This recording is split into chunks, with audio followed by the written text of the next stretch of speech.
Digital Circus. Não tô bem não, mano. Eu assisti o último episódio de Digital Circus e desde o dia em que eu assisti, eu não tô conseguindo dormir direito. Não é porque é um final ruim, nem é porque é um final muito pesado ou porque traumático. Não tem nada disso. É só que ele explica tudo. E quando ele explica tudo, você fica com uma sensação esquisita de... Como é que eu vou explicar? Eu não sei. Eu vou tentar explicar contando sobre os personagens, né? Vou explicar o que eu entendi de cada um dos personagens. E era muito mais profundo do que eu imaginei. Enfim, vamos começar falando da Pomni, né? É a personagem que a gente acompanha durante a série inteira. E a gente vê a visão dela, né? A gente tem a visão dela, a perspectiva dela, do caos que é o digital, o circo digital. No caso, pra quem não sabe, Digital Circus é uma animação indie que fez um baita contrato com a Netflix, depois com o YouTube, depois com até cinema, foi muito louco. E eles contam a história de pessoas que estão presas dentro de um mundo digital chamado Amazing Digital Circus, ou Maravilhoso Circo Digital. E a Pomni é a personagem que a gente conhece desde o início, que foi a última que chegou ao circo digital.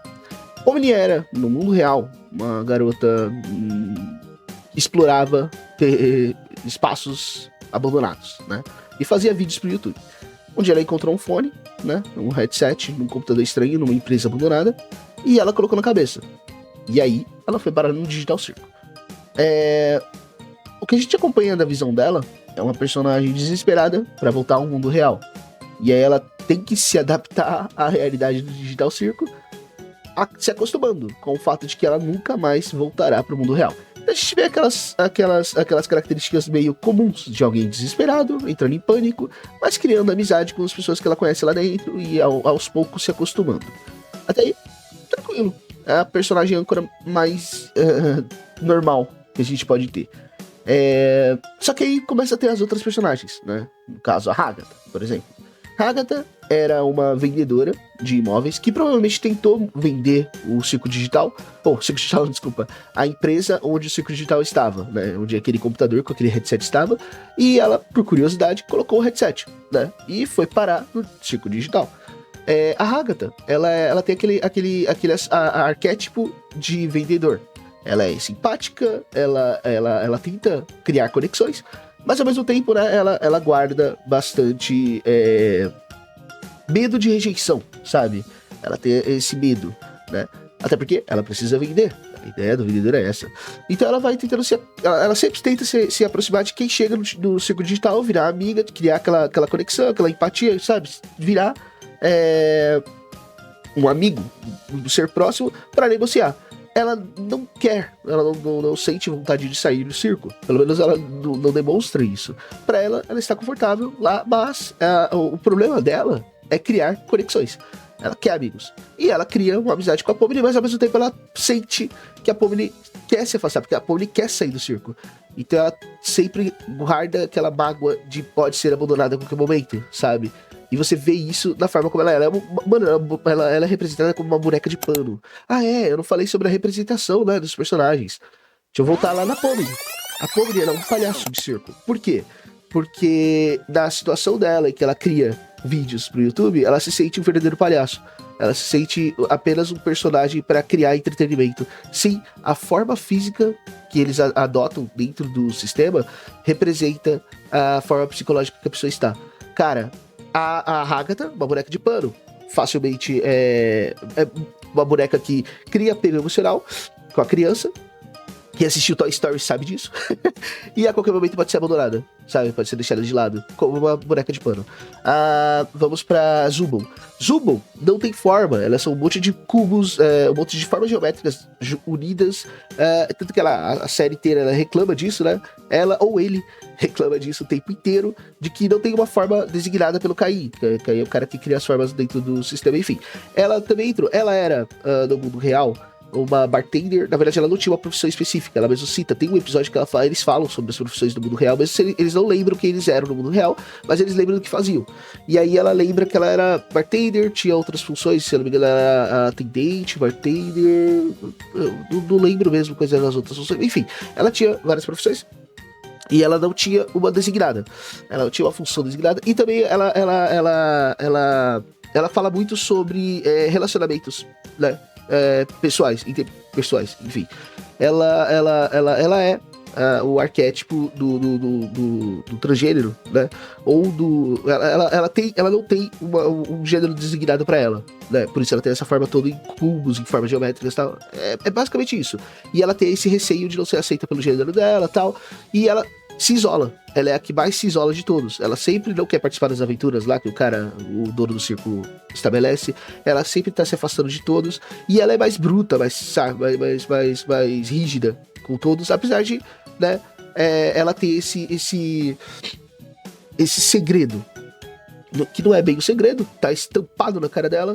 Até o dublador também, até a dublagem que é usada para ela é mista, é variada. Enfim, ela é uma personagem que representa justamente a identidade de gênero na série, né? Uma pessoa reclusa por conta disso e que se afasta por conta disso. Mas ao mesmo tempo ela também tá se unindo aos outros, porque ela não deixa isso afetar a personalidade dela no circo. Temos a Gangle. A Gangle, ela é uma máscara, é basicamente uma máscara com o corpo feito de fios.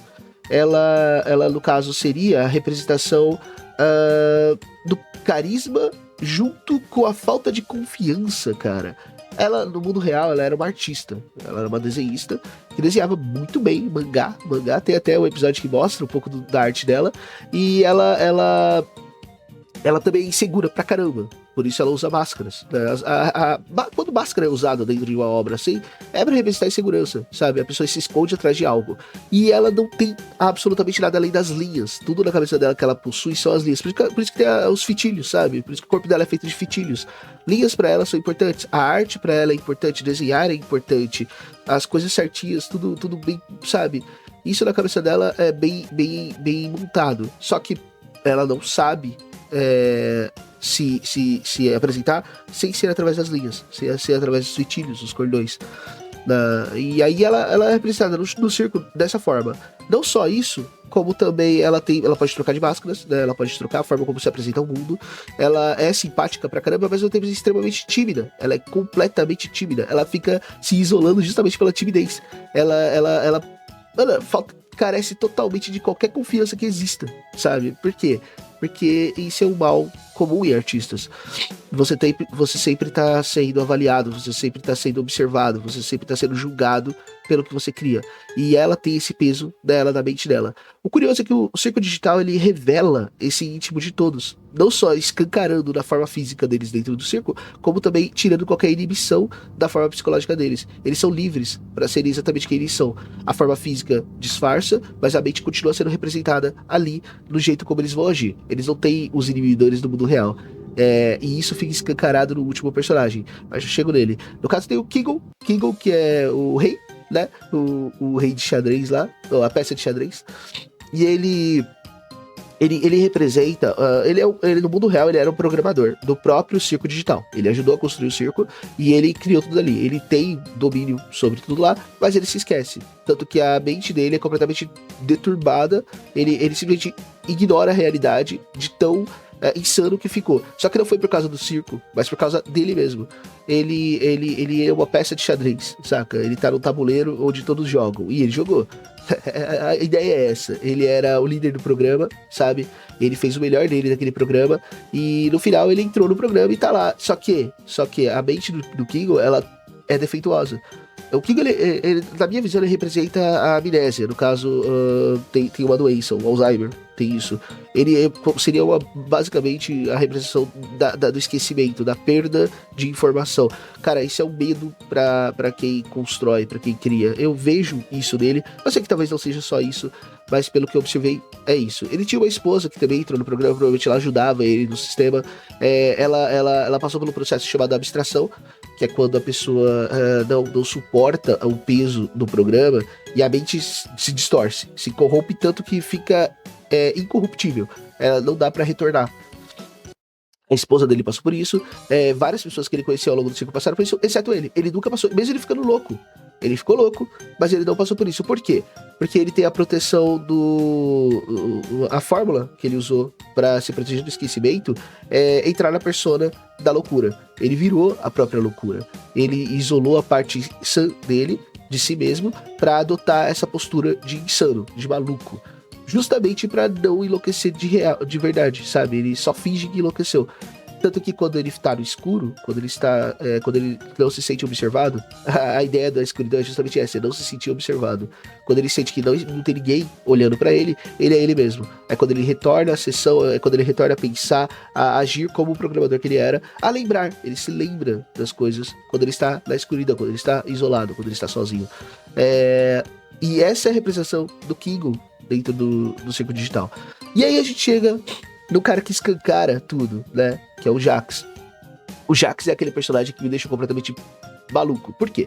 Sem delongas, o Jax, ele é a representação da autossabotagem, né? E da insuficiência, sabe? Ele é um personagem extremamente atrativo. Ele é muito legal, ele é divertido, ele é praticamente o protagonista da história, de tão da hora que ele é. Ele chega a ser melhor que a Pomni, em termos de criar empatia, criar conexão com o espectador. Porque ele é da hora, ele é maneiro, ele é rio o tempo todo. O arquétipo dele é daquele cara que todo mundo quer ser, saca? É o cara maneirão, é o cara que não tá nem aí, é o cara zoeiro, sabe? Ele é o mais legal de todos. Só que, na verdade, ele é um cara completamente isolado, completamente apagado, sabe? O sorriso que ele usa é uma falsa, é uma máscara, como a Gangle, por exemplo. Ele usa uma máscara, né? E uma máscara pra todos, inclusive pra ele mesmo. Ele se nega o prazer de ter prazer. Ele não quer se conectar com ninguém. Na verdade, ele quer. Ele sente a vontade de ter conexões, por isso que ele age de forma tão atrativa. Mas ele não consegue manter essa conexão. Ele sente a vontade, ele tem aquela necessidade de afastar as pessoas. Ele tem a necessidade de isolar as pessoas, de fazer com que todos odeiem ele, porque ele se odeia. Ele se odeia acima de tudo. E por conta de erros que ele cometeu, ele conta lá o negócio que ele empurrou, a mãe dele abraçou ele numa briga, e foi uma forma de demonstração de carinho extrema, e ele empurrou ela e machucou ela com esse empurrão, ficou traumatizado por isso, mas não só isso, teve outras coisas, tiveram muitas coisas antes, porque é o arquétipo dele, né? Ele é o coelho, né? O coelho que todo mundo gosta, o coelhinho rosa bonitinho, só que com uma pele solta, a pele por cima da verdadeira pessoa que ele é, que é basicamente o boneco, só o boneco comum, sem graça, sem textura, sem nada. Mas ele tem aquela camada de coelho bonitinho que todo mundo adora ver, com um macacãozinho bonitinho, legal, atrativo, e ele é o divertidão. Só que, no final, ele acaba revelando que ele afastou todos que amaram ele ou tentaram amar ele, e da mesma forma que ele se afasta de si mesmo. Ele desistiu de si, né? E só existe por conta de uma sensação de que, ele tá no jogo, então bora jogar, né? Tipo, se ele tá lá, então ele vai continuar sorrindo até não dar mais. Quando ele surtar, ele abstrai. Ele simplesmente quebra de vez e ninguém vai ligar, porque pra ele também não faz a menor diferença. No final, o Jax, ele é exatamente essa representação de alguém que desistiu, mas finge que ainda tá lutando. E aí a gente vê os personagens que não aparecem no Circo Digital, que eles são todos mostrados no último episódio, que são os grandes mistérios da história, que é o Calfugo. Calfugo é um palhaço. Novamente, a representação do palhaço, todo mundo conectava ele com a Pomni, né, no começo da história, mas a representação do palhaço é justamente se sentir algo que serve apenas ao entretenimento dos outros. Não é dito quem ele era no mundo real ou o que ele fazia no mundo real, mas pela forma como a gente enxerga ele, a gente entende que ele tinha esse jeito de ser. E o curioso do Calfugo é que em todas as vezes em que ele aparece, que tem muitos flashbacks dele com o Jax, ele é sério, fala pouco, parece completamente controlado, sabe? Ele parece não esconder nada.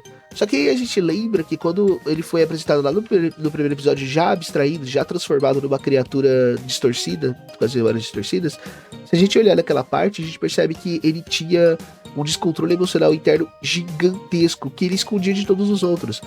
Da forma de Calfugo, ele simplesmente conseguia esconder de todos, com a serenidade, calmaria dele, a forma, sabe, simples dele falar, mas por dentro, no quarto dele, todos eles têm um quarto próprio, e no quarto é revelado algumas coisas a mais sobre eles também.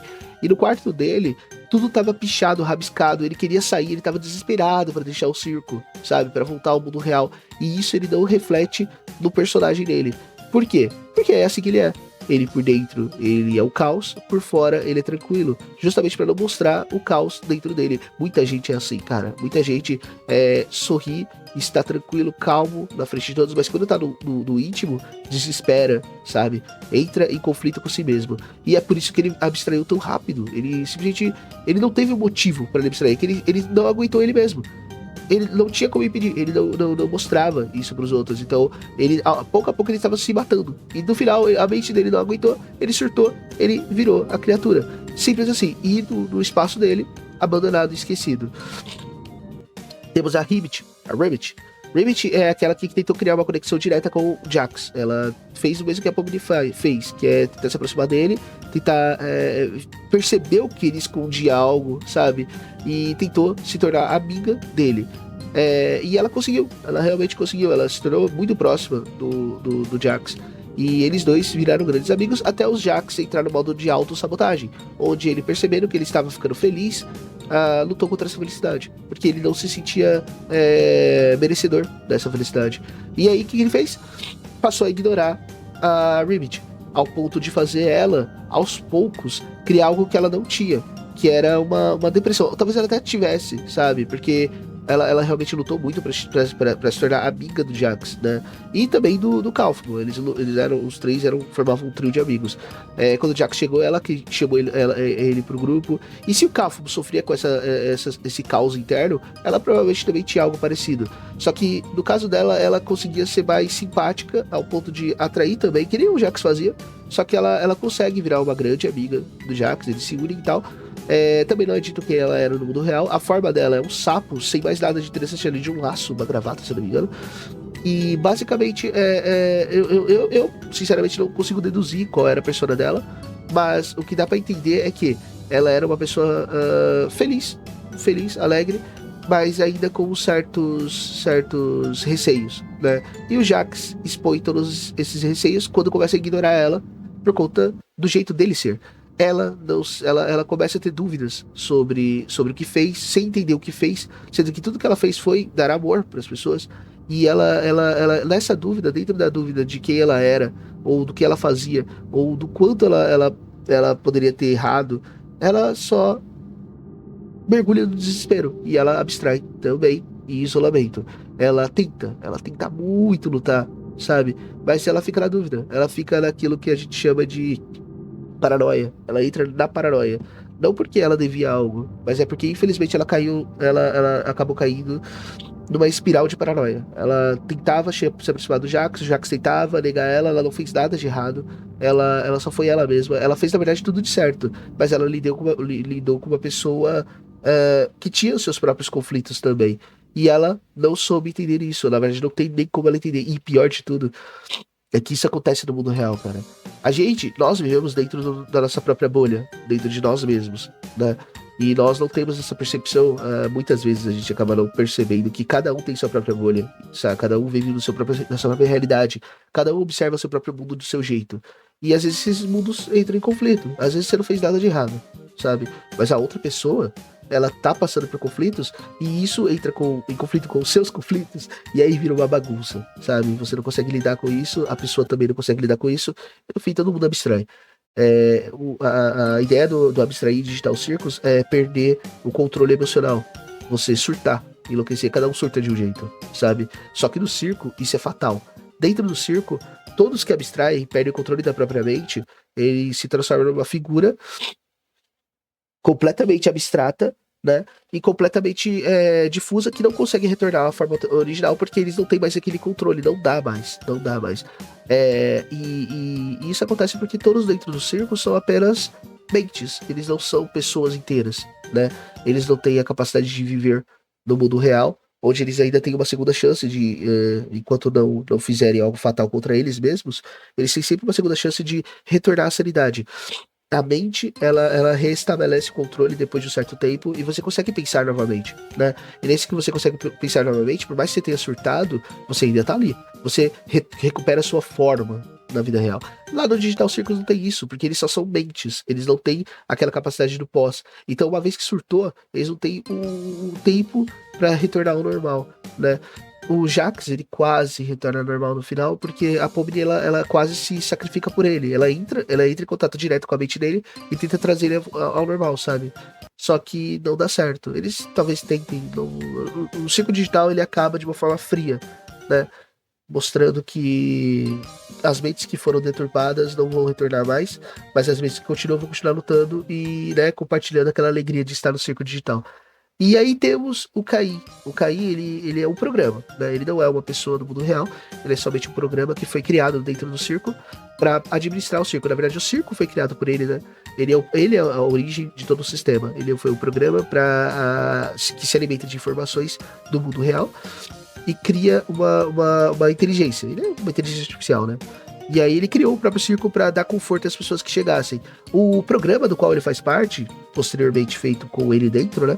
É basicamente um simulador de realidade onde pessoas podem fazer cópias das próprias mentes e inserir no sistema para que o Kai cuide dessas cópias. As pessoas que entram são apenas cópias. Então, existem as pessoas do mundo real. No final do Digital Circus são mostradas as pessoas do mundo real e todas elas estão vivendo ainda. Nenhuma delas morreu. Pelo menos as principais, que seriam a Pomni, a Hakata, o Zubo, o Gangle, o Kingo e o Jax. Eles são revelados, até a esposa do Kingo também aparece numa foto lá, eles são casados, têm filho, é mal bonito. E é explicado pro pessoal do circo que todos eles, né, estavam vivendo, e que os do circo eram apenas cópias das mentes deles. Por isso que eles têm novos nomes, por isso que eles não se lembram de quem eram, lembram, né, do que faziam, de como eram, mas não se lembram dos seus nomes, das suas identidades. Por quê? Porque basicamente eles são apenas memórias preservadas dentro do sistema. Aqueles que se corromperam permanecem corrompidos para sempre, aqueles que permanecem inteiros vão continuar inteiros. É isso. E o Kai, a função do Kai é cuidar deles. Só que o próprio Kai também estava lutando contra uma crise de identidade dentro do sistema. Ele não queria ser apenas o administrador, ele queria ser mais, né? Ele queria ser mais vivo. No final ele entende que o que ele estava fazendo não era certo. Por quê? O Kai tinha se conectado com o Bubble, a bolha, né? A bolha, ela era um outro programa criado com inteligência artificial, para ser uma inteligência artificial, sem as falhas do Kai. O Kai, ele tinha algumas falhas de construção, que ele não tinha conhecimento do mal, ele só tinha conhecimento do bem. Essa é a falha de construção dele. E aí o Kingo, na verdade, um amigo do Kingo, né, um dos outros funcionários do programa, ele inseriu informações ruins. Ele queria fazer uma IA mais completa. E essa IA se tornou a bolha. Só que o Kai, ele lutou pra existir dentro do programa mais isolado, e ele acabou consumindo a bolha. E a bolha virou um tipo de vírus dentro da cabeça do Kai. E ela corrompia ele, ela fazia ele se sentir mal. Ela inseria as ideias ruins e negativas que ele não deveria ter. No final, a bolha acabou corrompendo ele. E ele se tornou o vilão da história, tal, que foi derrotado no 7º episódio, mas no 8 ele volta sem a bolha. Né? A bolha, ela é deletada, ela é separada dele, ele separa a bolha dele, e ele volta pro Digital Circus, pro Circo Digital, para conversar com quem sobrou do grupo. E ele explica toda a realidade, e no final eles criam a vida dentro do Digital Circo, uma vida feliz, né? Onde eles não precisam temer, se abstrair, porque nenhum deles vai sair, nunca, jamais. Porque ali é o mundo em que eles existem, eles foram criados para existir ali. Cara, o que acontece? Digital Circus é uma animação muito boa, sabe? Mas ela é muito pesada, principalmente no teor psicológico. Eu sei que gravando esse vídeo desse jeito fica esquisito falar, o vídeo ficou extremamente longo pra me explicar, tanto que eu nem sei como que eu vou postar ele, mas eu sentia uma vontade gigantesca de falar a respeito disso. Se eu errei alguma coisa, eu não sou psicólogo nem nada, eu não tenho nada disso, eu gosto de observar e analisar. É o que eu faço no site, é o que eu faço aqui, e sendo muito sincero, eu adorei a série, mas eu também me senti muito esquisito terminando ela. Eu peço desculpa por todos os spoilers que eu dei aqui. Não era a minha intenção dar spoiler, eu só queria falar sobre os personagens, acabei me esticando muito, mas no geral, gente, Digital Circus é uma série muito boa. Como eu disse no artigo que eu fiz sobre Digital Circus, ele é uma inovação, né, da área. Ele ousou sair do YouTube e ir para Netflix com transmissão simultânea, ele ousou ir para o cinema no último episódio, e essa ousadia dele reflete o que ele próprio é. A criadora de Digital Circus, ela é genial, cara, mas a mensagem que ela quis transferir é muito grande, e bonita. Eu gostei de como a mensagem é, só que ela também me afetou de várias formas diferentes, inclusive vendo, me conectando, me identificando, na verdade, com várias vertentes que eu observei, várias características que eu observei dentro do... Inclusive me conectando com várias características que eu observei dentro dos personagens, né? Bem, é isso, gente. Muito obrigado por todo mundo que assistiu esse vídeo e... se gostaram, lembre-se de deixar o like, compartilhe com quem quiser assistir ou saber um pouco mais sobre Digital Circus, ou se não entendeu. Se você discordou de algo que eu disse, ou se você achou que eu enrolei demais, se achou que eu fui muito idiota, ou se você gostou, vamos lá na parte alegre, parte positiva. Se por alguma razão você curtiu, além de curtir, claro, deixa um comentário aí, fala o que você achou do Digital Circus. E muito obrigado por assistir. A gente se vê em outros vídeos futuros. Provavelmente Silent Hill. Quem sabe? Ainda tem alguns Silent Hills pra eu terminar. E eu quero entrar logo na vibe de Mega Man, né? Não? Vou lá chorar no cantinho agora.